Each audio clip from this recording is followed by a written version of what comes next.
Google actually just announced that they are going to be paying employees that choose to work from home in suburban areas less than people that choose to work from home in cities. And this was an article that was published by the New York Post a few days ago. But I think that the fact that a company like Google and I guess Twitter, Facebook, and LinkedIn are to follow suit, like, and then more and more after that. What's your take on that? Why do you think that do you think that it's simply a financial decision, or do you think that there's some other deep-rooted theories behind that? I mean, that could be a factor, yes, but I do think more so it's to place an incentive for people to live in cities and not in suburban areas, because in cities there's a lot. I mean, at least from a government standpoint, they'll have a lot easier of a time like keeping like the COVID enforcements in place, and a lot easier of a time like surveillancing people. Like maybe like you can't have as much like as many personal assets. Like you can't really have cars, you can't really have like bikes, motorcycles, like homes. You can't do that in the city, but you can in a more suburban area.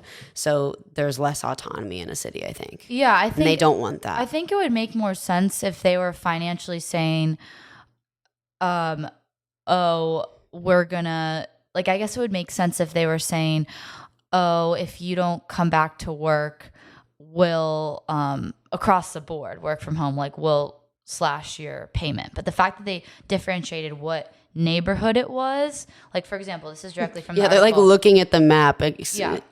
Google employees who previously commuted an hour to Google's Manhattan offices nearby Connecticut would see their salaries slashed by 15% if they choose to continue working from home.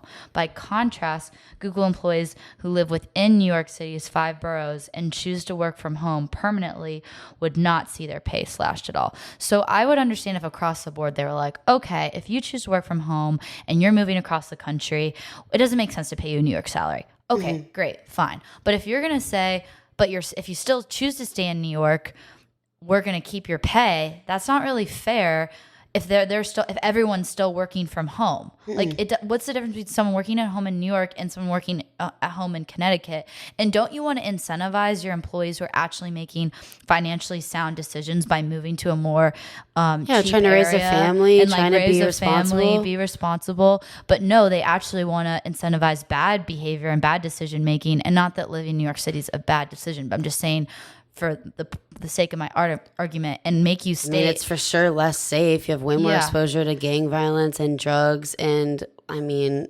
it's a lot more corrupt in cities. Like that just goes for all cities. And cities it's a rent-based economy. It's not an ownership economy. Most people don't own apartments in New York unless you're really, really, really, really wealthy.